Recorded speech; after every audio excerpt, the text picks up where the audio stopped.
Егер күннің расположениесін таппасаңыздар, кішкене күтсеңіздер, өзі обработкамен көрсетеді.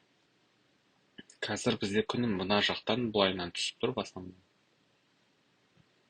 Егер тезірек десеңіздер, онда осы күнді қоссаңыздар болады.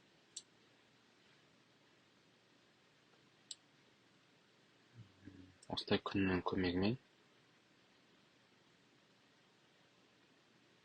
расположение табуға болады.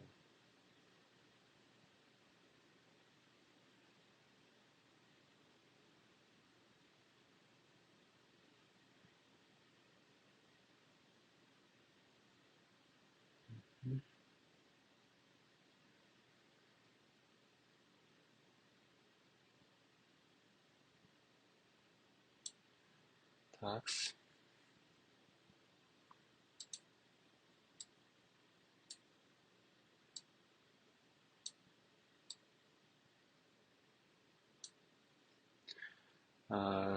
Чтобы ескі настройкаларды жоғалтпас үшін жаңа сцена создавать етемін.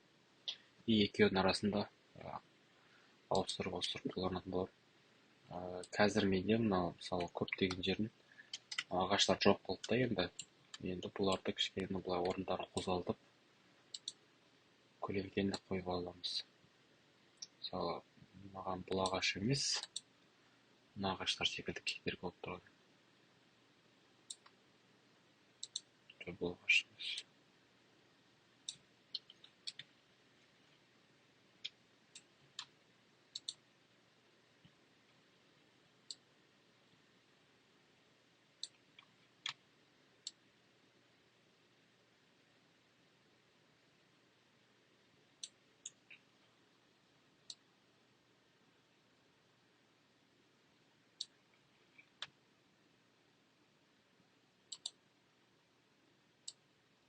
Мына ағаштарды мен алып тастасақ.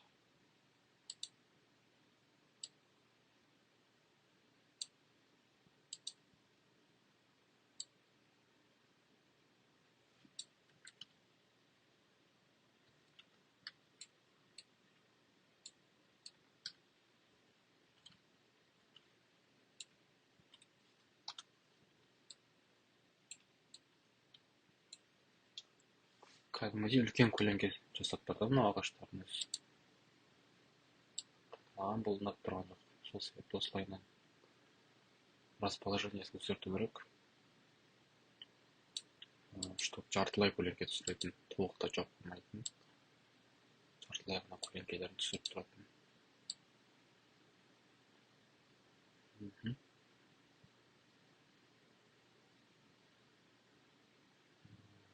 Примерно осылайынан көрейік.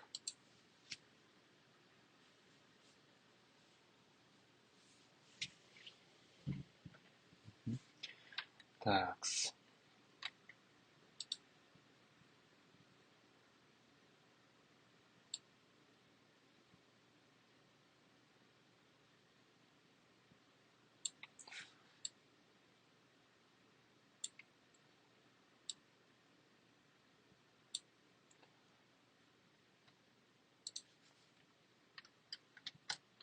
Так, мына үлкен болып тұрған ағашымыз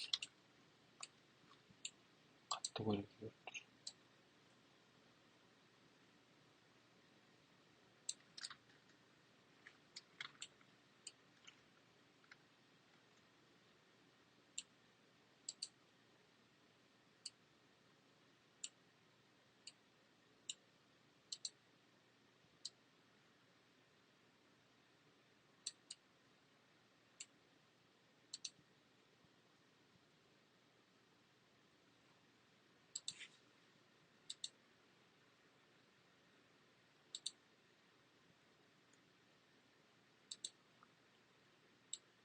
Қазір басқа түрлерін қойып көрейін.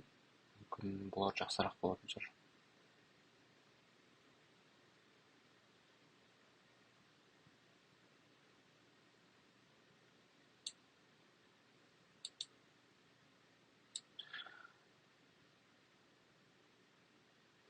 Жалпы осылай барынша түр-түрлі сценарийлар қойып освещениеға барлығына көре беру керек. Біреуі ұнамаса екіншісі ұнап қалады.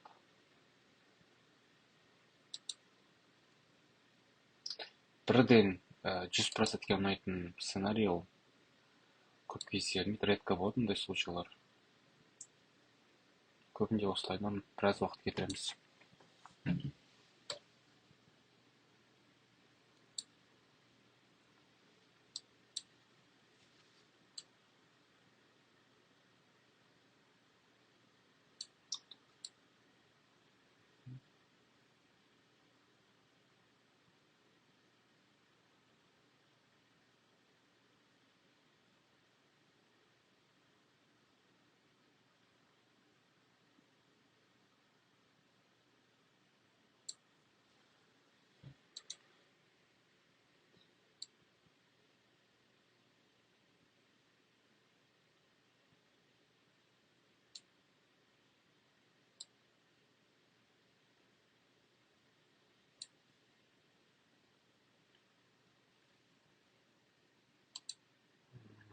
Әзірге осылай ұнап тұр маған.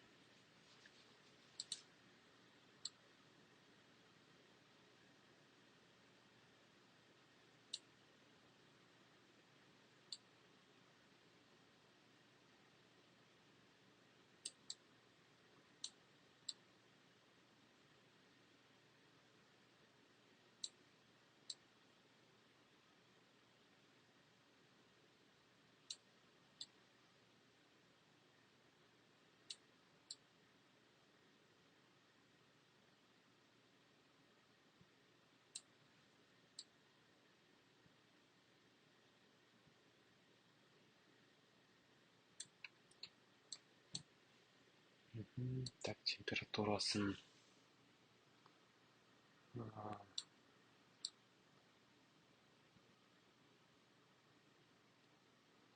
теплая атмосфера создавать еткім келіп тұр. Сол себепті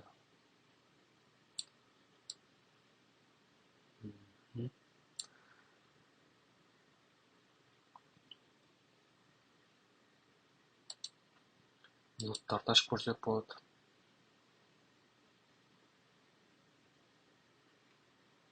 Так, минуттар ұнап тұрған жоқ пока что. Пока осымен тоқтай тұрайық. Освещение.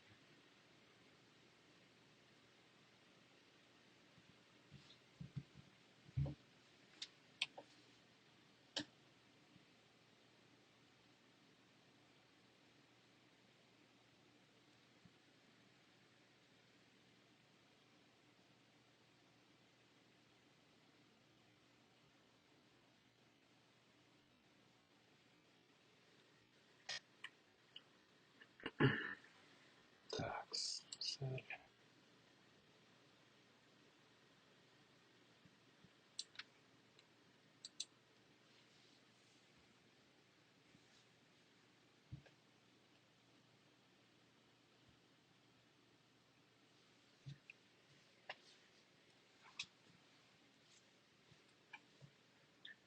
Мына ағашты сәл кішірейту керек секілді.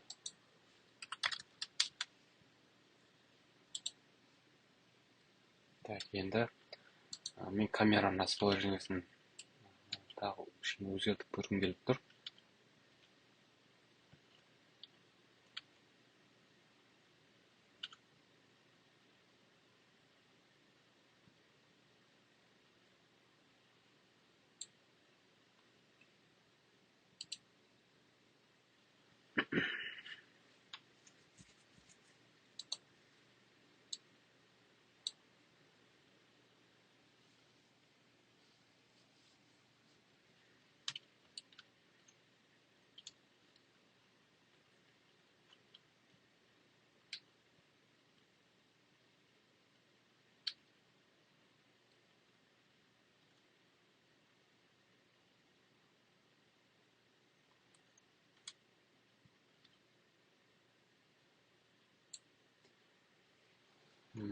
Так, осылайынан бір кадр алып көрейін тағы да.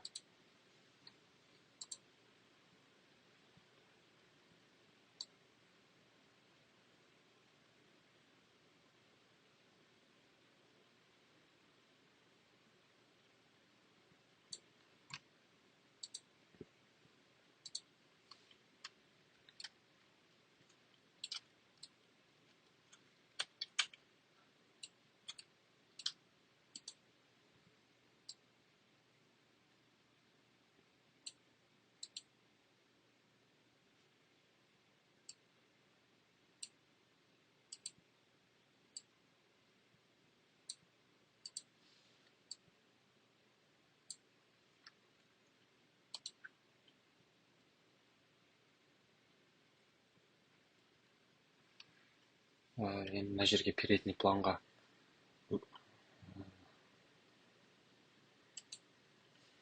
шөптер қойып тастау керек.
Осындай ағаштар қойып шығамын.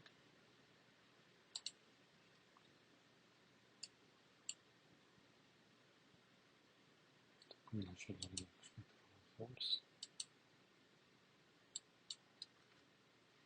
расымдарын сәл үлкейту керек.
Так, кішкене углообзорын более широкий қылдырып алып көрейін.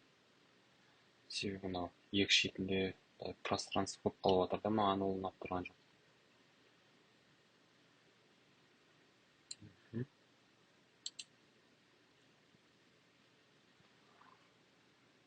Так. Егер HDR-мен қарасақ, қалай болады екен?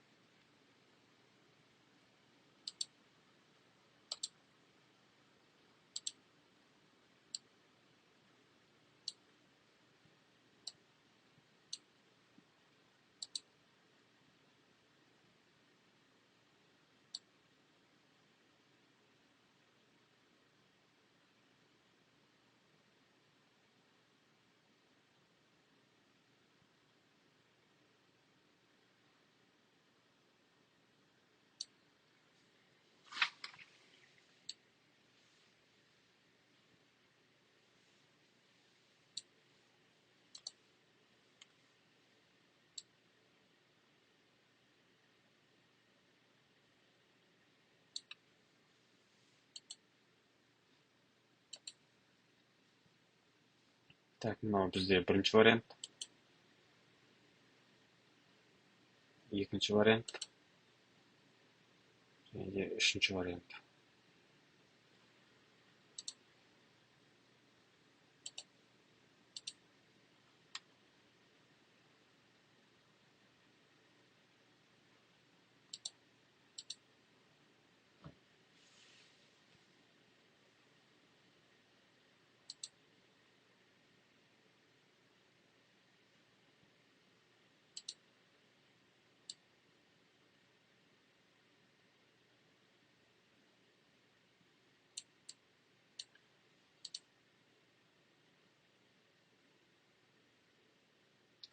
Асфальтты сәл жарық қылдырсам ба деп ойлап тұрмын.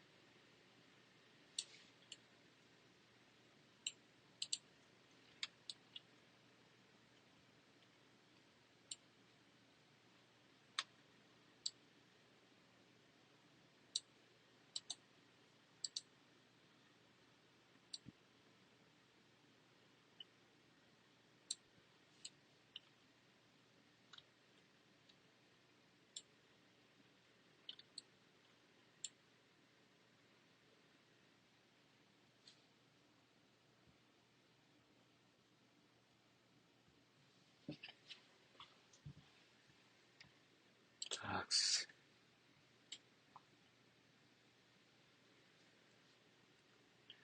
Сәл ұнамай тұр маған. Бір нәрсе жетіспей тұрған секілді.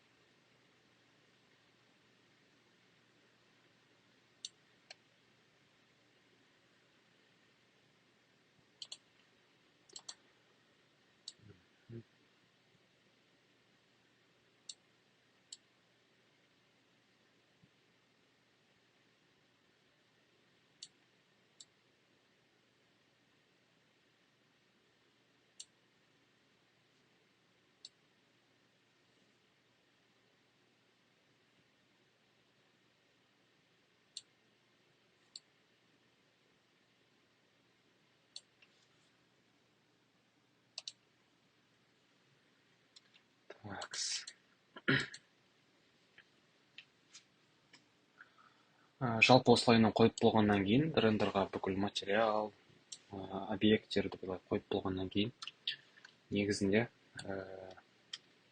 тағы бір этап бар. Ол бізде қазір артына ағаш қойып алайық. Ол бізде объекттерге немесе далаға кішкене грязь беру, там пятнулар, жерде жатқан жапырақтар, кішкене андай ағаштың құлап қалған бөлшектері, бұтақтары деген секілді. Сондай, если детальдар қоссаңыздар, ол да кішкене реализмға әсер етеді. Сол үшін ондайларды қосудан қорықпаңыздар, қоса беріңіздер. Бірақ енді орнымен болу керек барлық әдейі.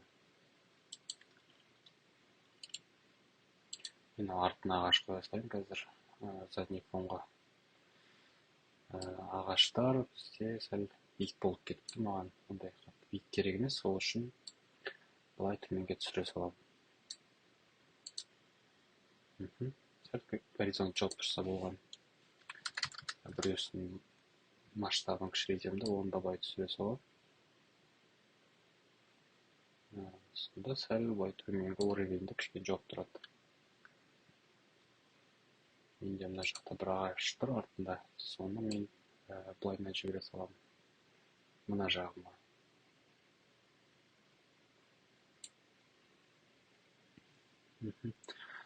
Жалпы негізі, егер де рендерларыңыз өздеріңізге ұнамай тұрса, дальше Photoshop секілді программалармен оны дальнейшем өзгертіп, кішкене постапроводка жасап жөндеп алсаңыз да болады. Себебі бір дегенмен сразу осындай программалардан керек результат шығып жатпайды. Даже коронамен жасаған өзінде артынан постапроводка керек болады. Сол үшін де жасап отқан кезде оны да учитывать етіп жасай беріңіздер. Интернетте жүрген көптеген картинкалар, олардың барлығы в основном сол постапроводкадан өтеді. Ол керек. Бірақ изначально енді 3D-ларыңыз дұрыс орналаспаған, жалпы модельдеріңізде бір қате болса, онда ол постапроводка онdan көп жөнелмейді.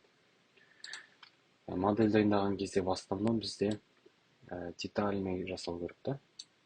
Сонда ол реализмға жұмыс жасайды. Қабырғаларды, терезелерді барлығын жай жасай салсақ, онда ол көрініп тұрады да, немножко мультяшный болып.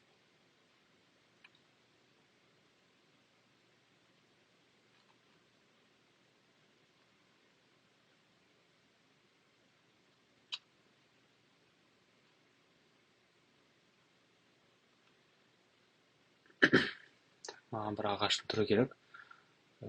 Немножко вот осындай ағаш болады.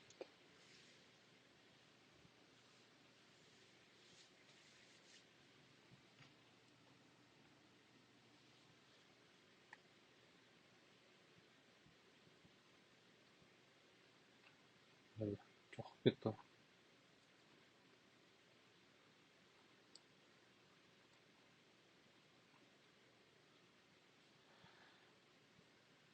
Лақтырып кетті ғой мен. Жазып отқан жермен жоқ ағашым. Бұл неге ондай болды екен?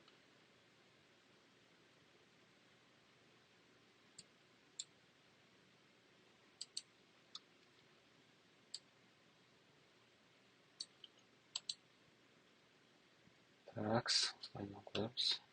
Сөйтіп көрінбей қалады екен. Сол үшін кішкене былайынан шығарамыз.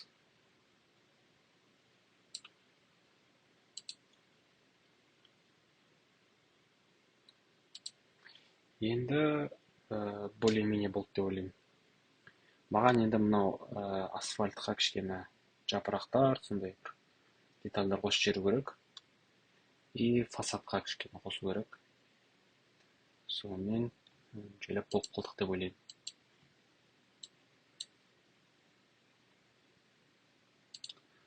Так, маған жапырақ керек.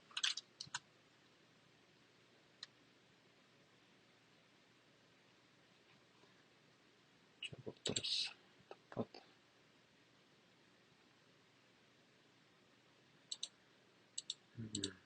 Қазір.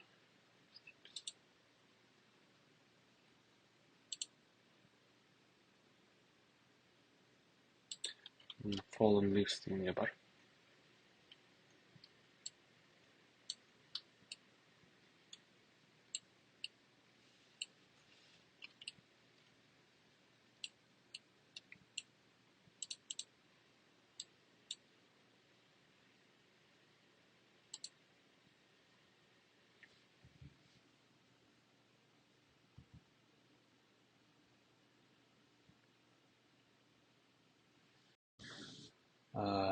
Так, проға қайтадан кірдік. Жаңа интернет ұстамай қалды. Такс, мен... Не істейтін қалдым. Осындай нелер бар. Жапырақтардың моделі бар маяқта. Соларды қойып шықсаңдар болады. Қойып шықсаңыздар болады. Қателесіп кеттік. Шаршайын деп.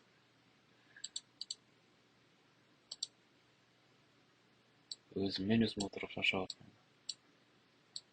Біреу маған түсір дегендей болсын. Короче, ұстай аламыз да. Бірақ енді мынау слишком қатты кеткен секілді. Солай ойламайсыздар ма сіздер? Немен алып көрейік. Пластикпен.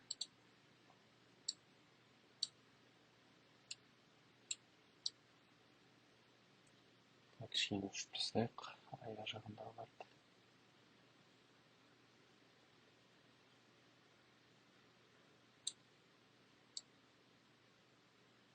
Сәл ашып қоямыз осылайынан. Примерно осылайынан қойып шығамыз қазір барлығын. Сөйтіп азайтаймыз да онда. Осылайынан түктеміз. Осылай қойып шығамыз жолдың бойларына.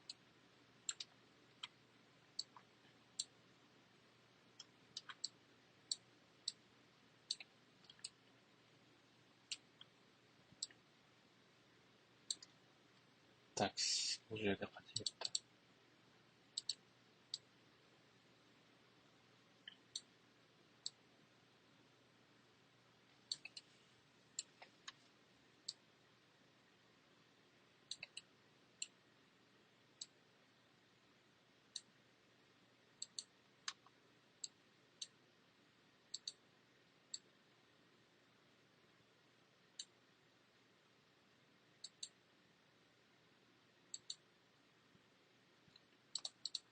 Содан кейін бұны аламыз да.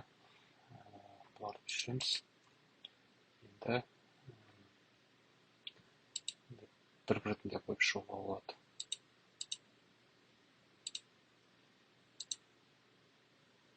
Осыларды араластырып.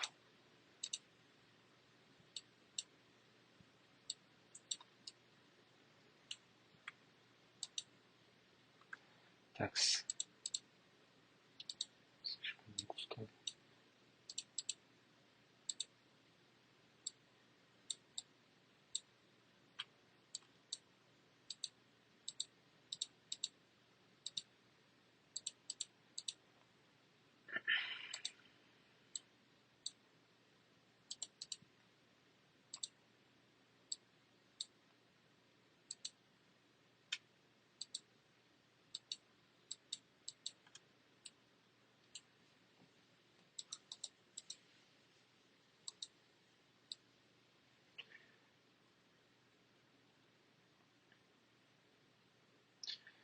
Так, слишком көп көріп жатыр.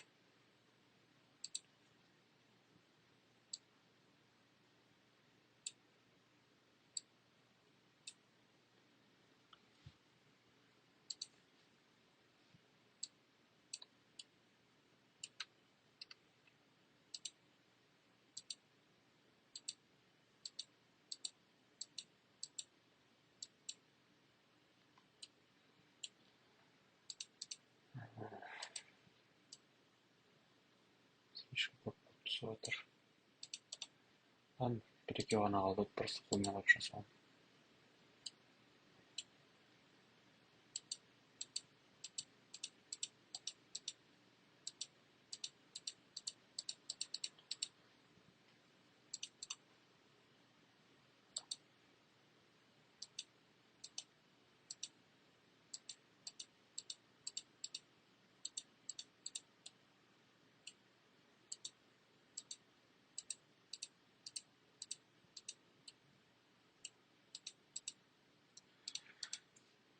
Тек жалпы осылай, енді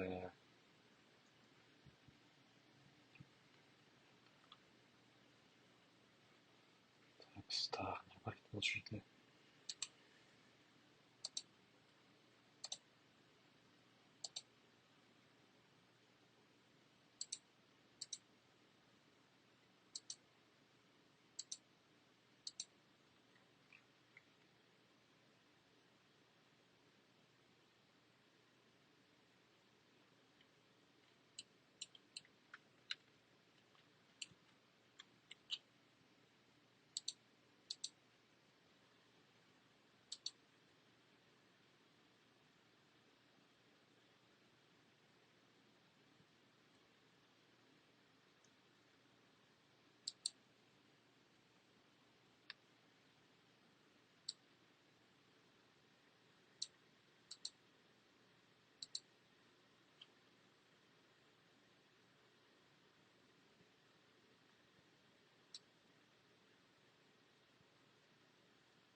Осылай ашсаңыздар, мынау менюға кіріп, мына жерде preference деген бар.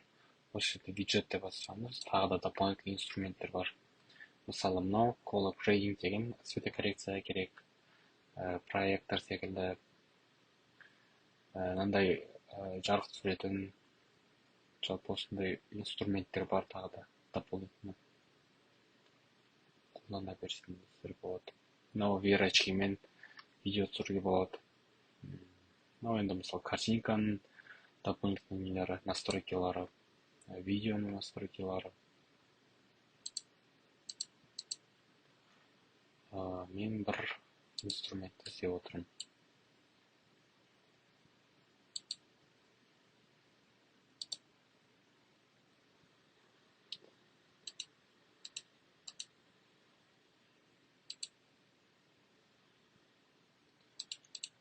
Анасына қарайық.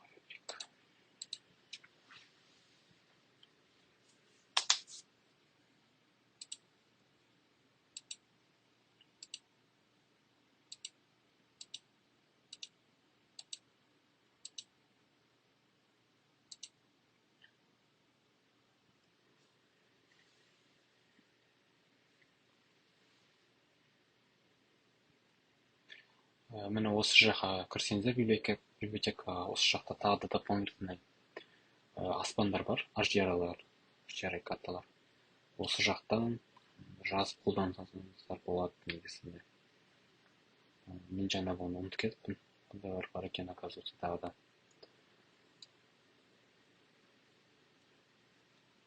Негізінен рассветтің, закаттың осындай HDRI-лары әдемі болып көрінеді бұл жақта. Күндізгі онша ұнамайды, бірақ закат, рассветтері әдемі. Қолданып көріңіздер.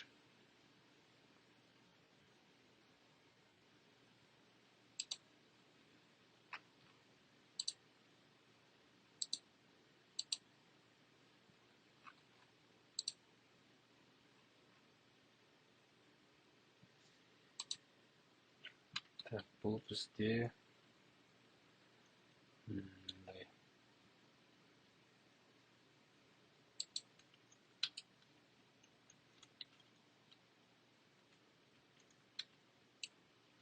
заборға жүзім секілді, алып жасақ болды.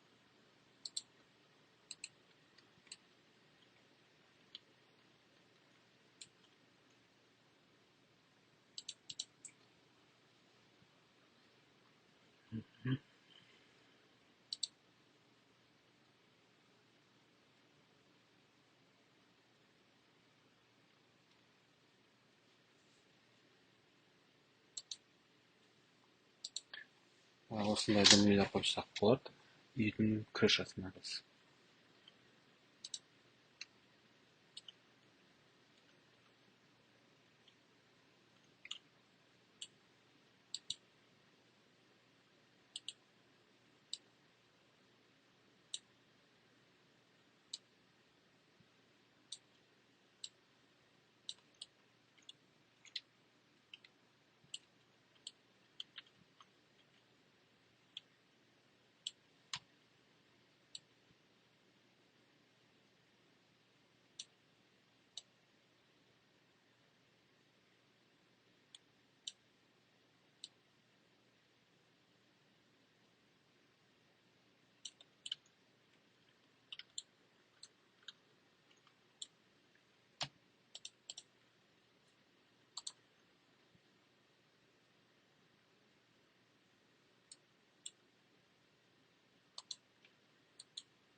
Осылайынан қойып шығамыз.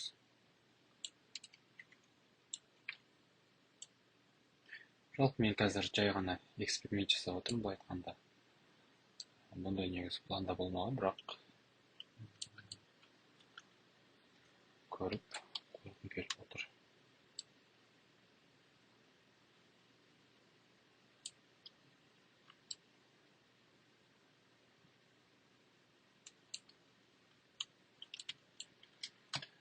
Так, көрейік қалай көрініп екен.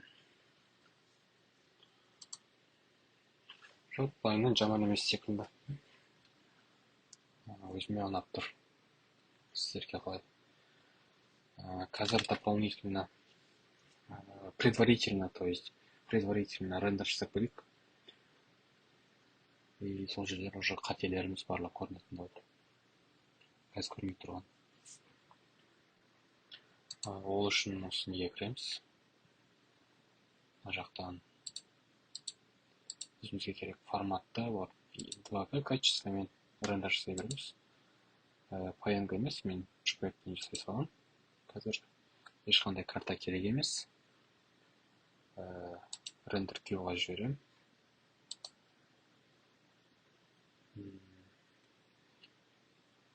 Вариант ретінде осыны да жібере салсақ болады. Осылайынан. И барлығын бірге жасайтын боламыз. Одновременно рендер.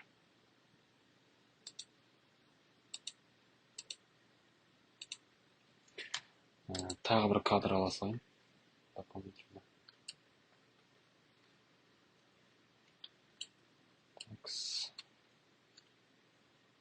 Осылай тіке қарап тұрған кадр.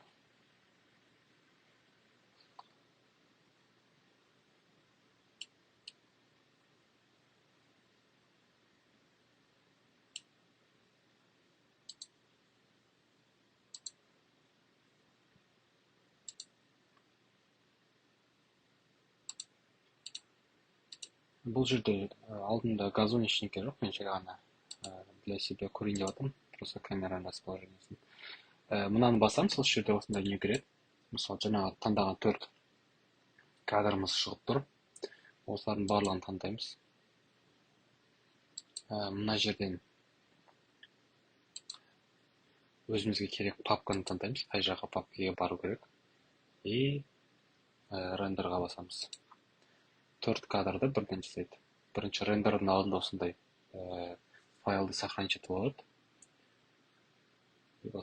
Егер де рендерге қойып, рендер біткеннен кейін программаны өшкен қаласаңыздар, мынау галочканы басып қойсаңыздар, рендер біткеннен кейін автомат түрде программа өзі жабылатын болады.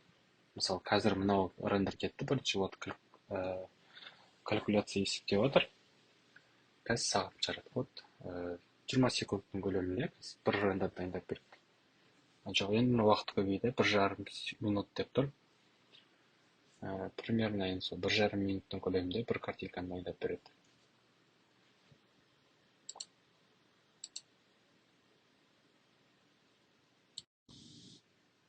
Бізде қазір рендерлар бітті. 4 рендер. Бұл бізде ең бірінші жасаған кадрымыз жақыннан. Бұл екіншісі HDRI карта қолданған кадр, но Geoline Skyмен жасалған. Екеуінің разницасы. Жалпы маған мына вариант ұнап тұр. Бұл жерде материалдар нормально түскен. Осылайынан бір көріп шығамыз. Қай жерде қандай қателіктер бар, нені жөндеуге болады. Менде асфальттың текстурасы сәл слишком темный болып тұрған секілді. Бұны кейіннен фотошоппен жөндей салуға болады, так что бұл жерде ешқандай проблема көріп тұрған жоқ. Жалпы предварительно маған ұнап тұр. Біріншіден қазір тағы да көру керек, қандай заттар қосуға болады. Бұл бізде осы кадр. Осы кадрмен жұмыс жасай береміз дальше.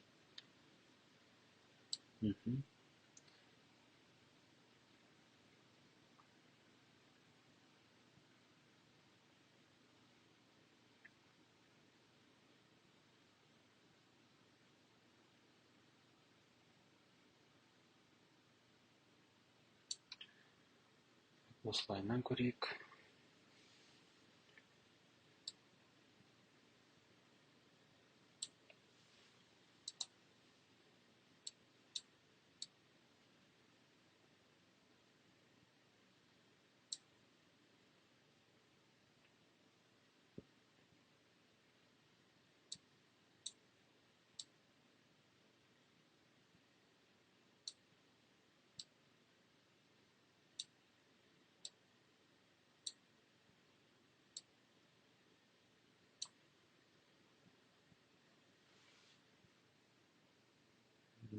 Тағы да бір новый сценарий жасай салам, чтобы ескі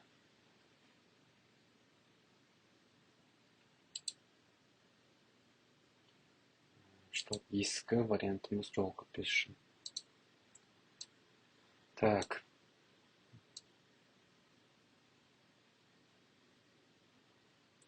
Жалпы аспаннан бұлттарды мүлдем алып тастай салсам дұрыс болар секілді.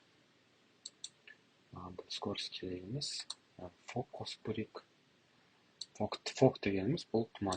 Алдында айтқандай тұман.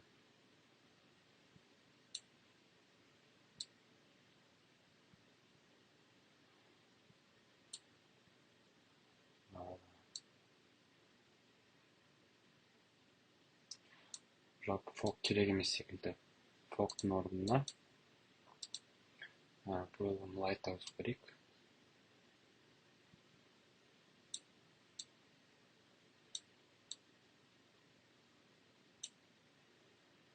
Такс.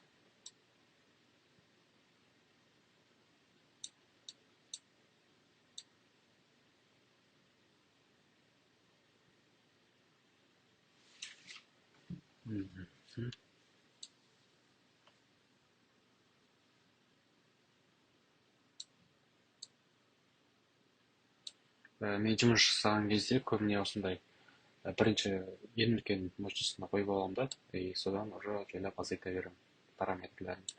Солайынан маған өзге ыңғайлырақ, және де табу вообще қай жақта орналасса, қай жақта тұрған оңайырақ. Себебі былайынан қолдансақ, мысалы, белгісіз да қай жерінде тұман бар, қай жерінде жоқ деген сияқты түсініксіз, көзге көрінбейді. Бірақ дегенмен де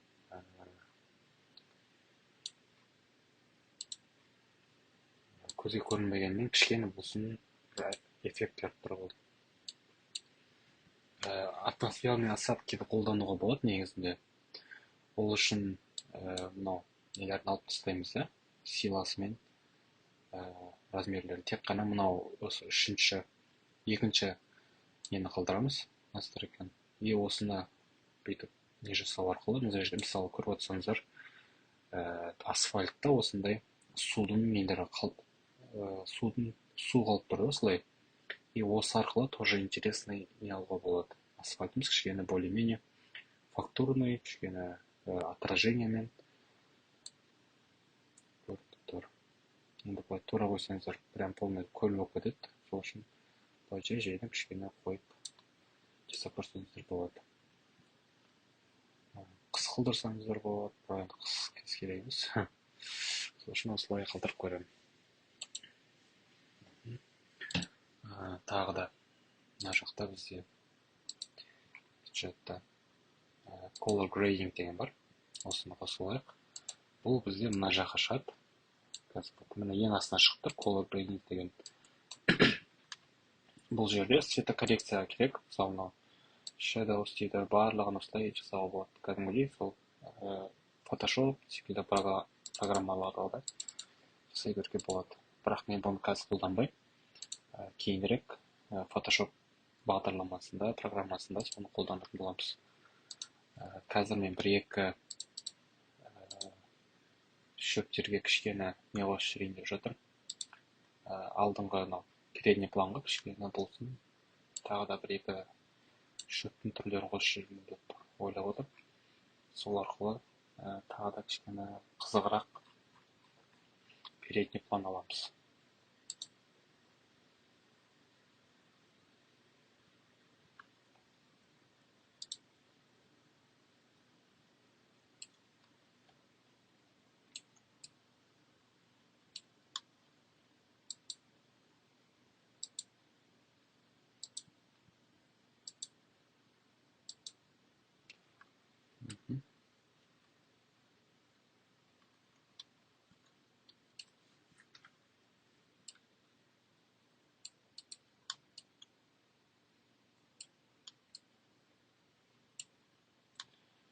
Маған бірақ мынау шөптер негізі ұнап тұрған жоқ особо.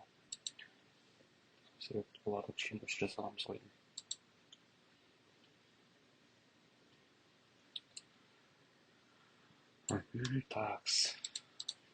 Тағы да кішкене стенаға бізге не қою керек секілді. Осыған кірсеңіздер, мына жақта осындай нелер бар. Фактура беретін, мысалы, жолдың знактары, стенаға осындай нелер қойсаңдар болады. Кішкене реализм беретін болады. Жолға тоже, асфальтқа мынандай осындай люктың заттары деген секілді көптеген түрлер бар. Осының бәрін қолдана берсеңіздер болады. Мен қазір осылардың біреусін алып стенаға қоятын боламын.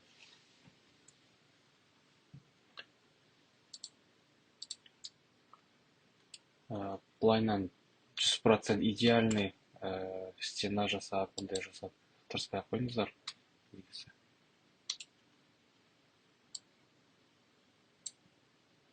Так, бізде бұл тұру керек секілді.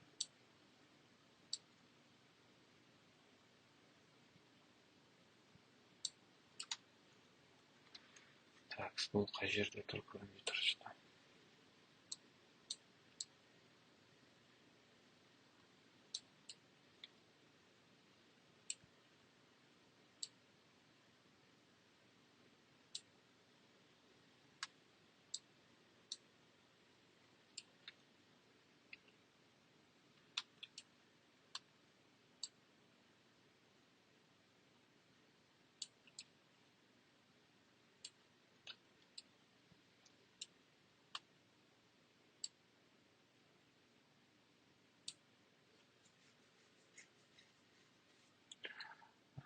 Пока что мыналарды өшіріп тұрсам.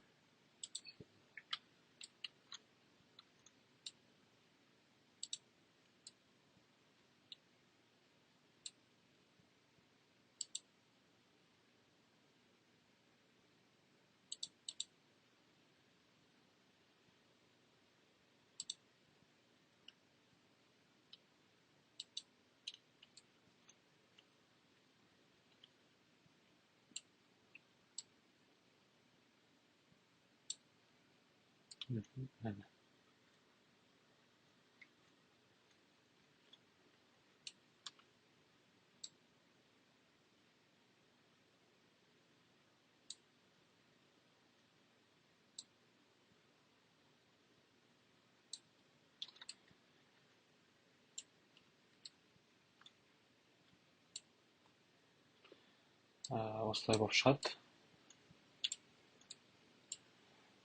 Бірақ бұның размері сәл мен ойлағаннан кішкентай екен.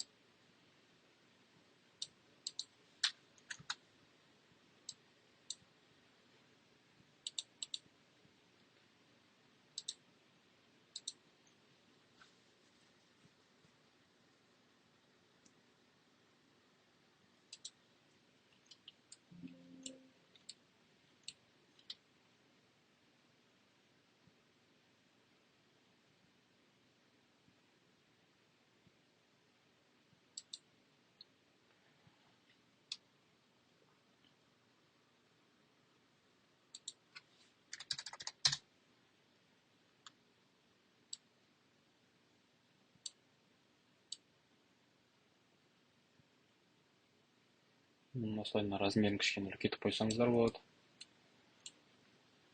Бұл нормально.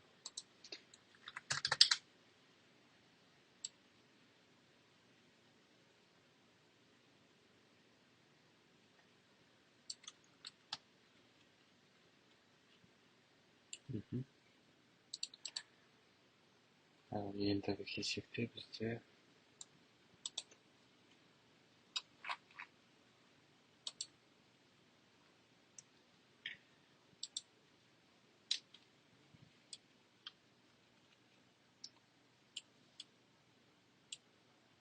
жолға арналған осындай кішкентай нелер.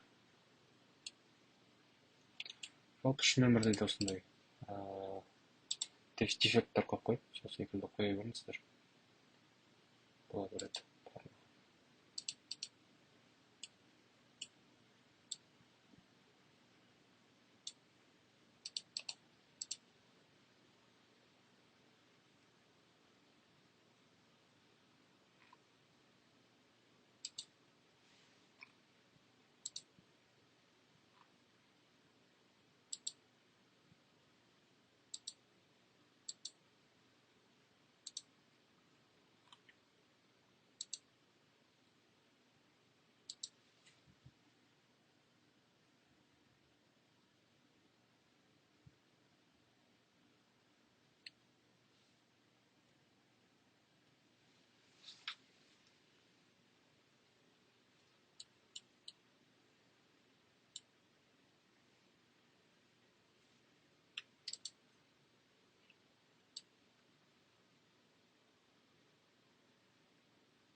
Осы жерлерге қоямын.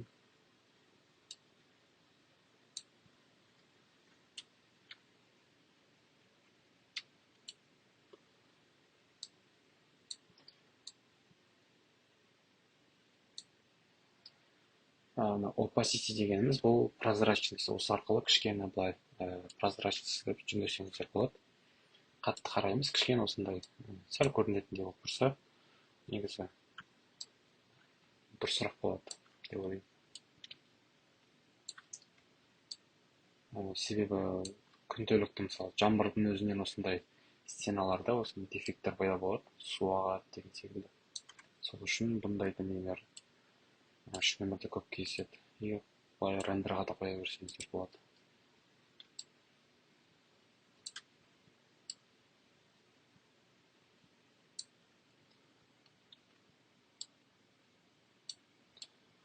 Жалпы мынаны T5-те қойған кезде, главное, квадраттың ішіне кіріп тұру керек та, қоятын стеналарымыз.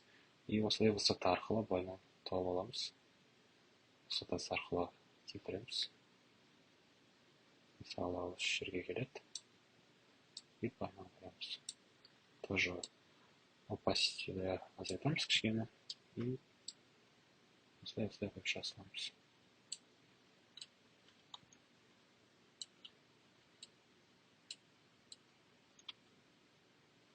Мысалы, қарасаңыздар, мына жерге де бүйтіп жасалынған.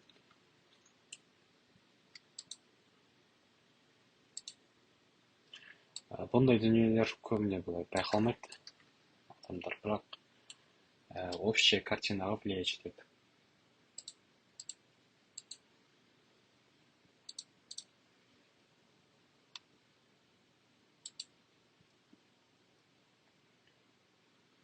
Менің ойымша болдық. Қазір бір қарап шығайын, тағы да ештеңе ұмытпадым ба. Сонымен рендерді шығарып, ең соңғы бізде так ол постобработка. Фотошоптан светокоррекция жасаймыз, сонымен толып жатыр. Мынау ең соңғы PBR Max деген осы пунктқа кірсеңіздер, былай сканированный модельдер бар, кәдімгідей уже детализированный болар. Мындай скан жасайды, білесіздер ма? Вот сол арқылы жасалған модельдер. Маған осылар өте қатты ұнайды, бірақ көбіне осындай азиатский, китайский стильде болып тұрған модельдер неге келе бермейді. Проектімізге көп келмейді. Жараспағандықтан қоймаған. Бірақ ішінде егер де ұнап жатқан модельдер болса, ойланбай қоя беріңіздер, әдемі көрінеді. Так, бұл жерде бұл келетін жоқ деймін ешқандай. Негізі астына осындай құстарды жіберіп қойсаңыздар болады. Бірақ оны тоже фотошоптан жасауға болады, егер керек десеңіздер. Адамның да түрлері көп. Lumia-мен салыстырып қарағанда бұл жақта адамдардың түрлері көбірек деп ойлаймын. Және де бұл жақта бір жақсы азиатский внешностьтағы адамдар бар. Кәдімгідей модно киіндірген осындай адамдар түрлері бар. Маған сол жақта қатты ұнайды.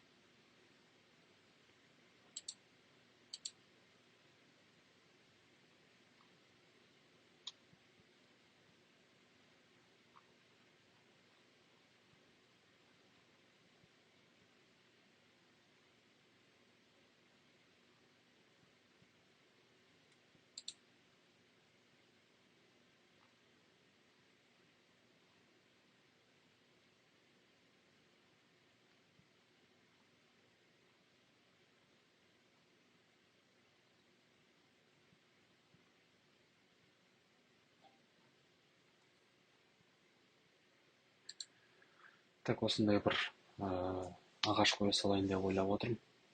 Кішкене сценаны разбавить ету үшін.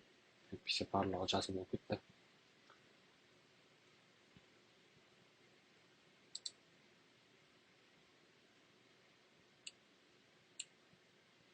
Мына жерге осындай бір ағаш қойсам деп ойлап отырмын. Қазір соны тексеріп көрейік.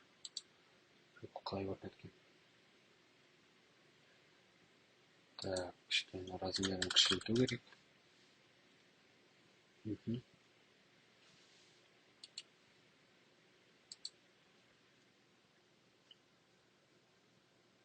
Жалпы болатын секілді. Мына жерлерге де кішкене андай шөптер қоя салған дұрыс секілді. Қоя салайын, сонымен уже рендеріміз аяқталады. Құдай қаласа.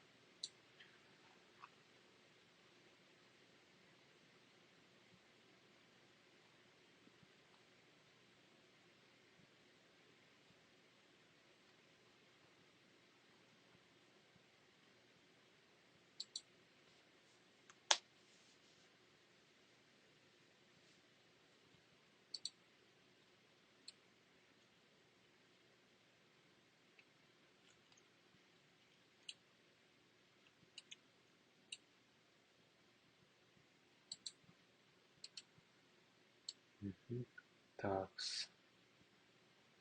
осылайынан сәл жоғары. Мындай нормально жібереміз.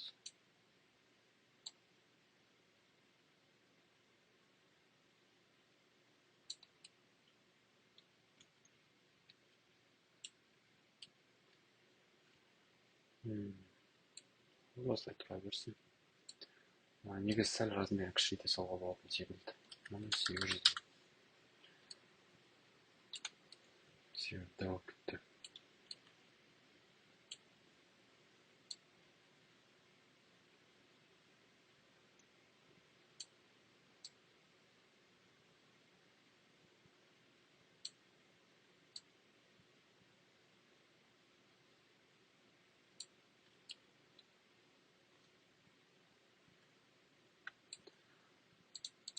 қазір бір штрих сонымен болды.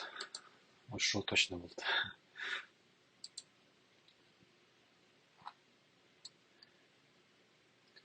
Жалпы бірінші рет түсіріп тұрған едім осындай видеоны.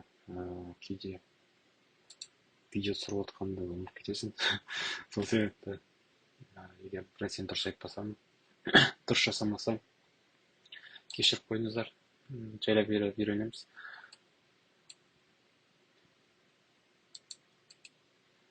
Білгенімізден бөлісіп жатырмыз.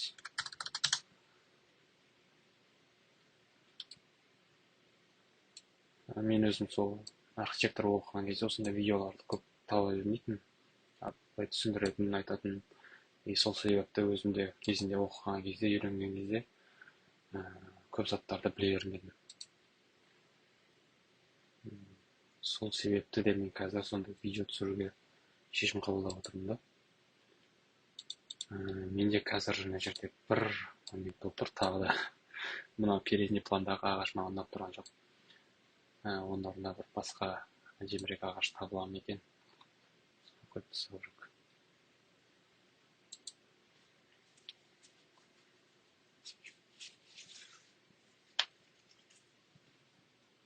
Бірақ мен ойлаймын, оны ойлап, адамдарға ұнай ма екен, ұнамай ма екен деп ойлап қажет жоқ, себебі керек адам өзі тауып болады. Керек адам өзі қолданады деп ойлаймын өзінің игілігіне.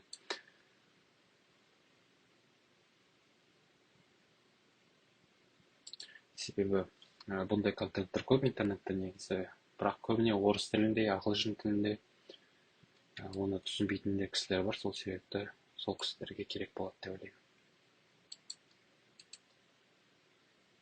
Так, мынау ағашты алып тастайық. Мынау ағашымыз сәл дәурек секілді маған қойыз. Бұлайынан қояйық та көрейік. Так, сәл.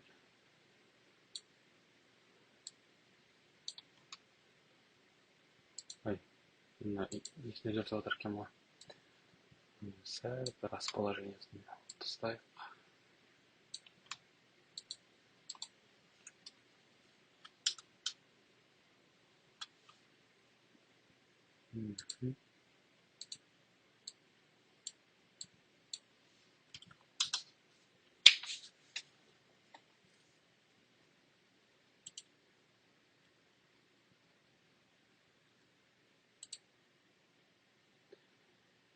Осы дұрыс па еді, әлде ескісі дұрыс па еді?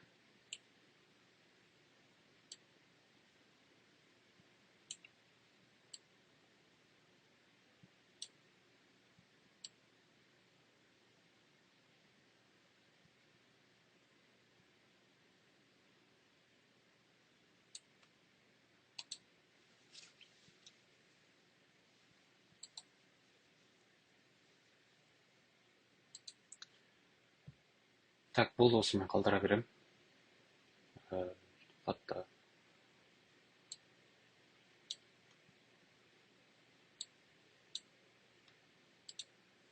Болды. Осы 5-ші кадрды рендерлейтем. Проекттің бір сахнаны жетеміз. Рендердің алдында.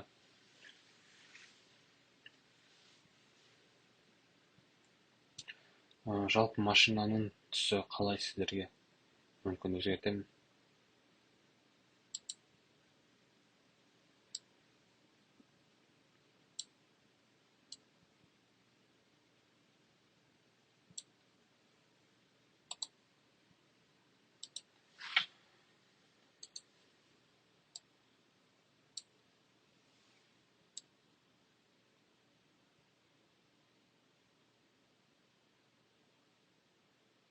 Мүмкін осындай қызыл шылдыран.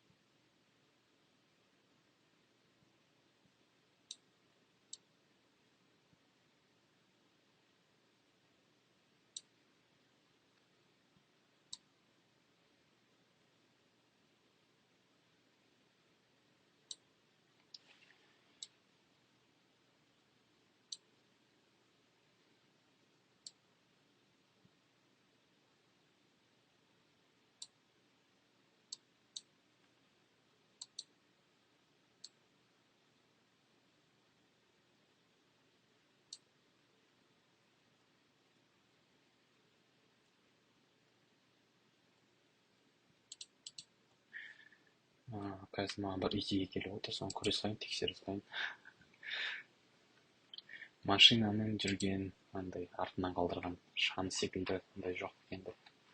Егер болса, мына жолымызға қалдырсақ, әдемі кетер еді. Бір тексеріп өте салайын, болса болды, болмаса жоқ.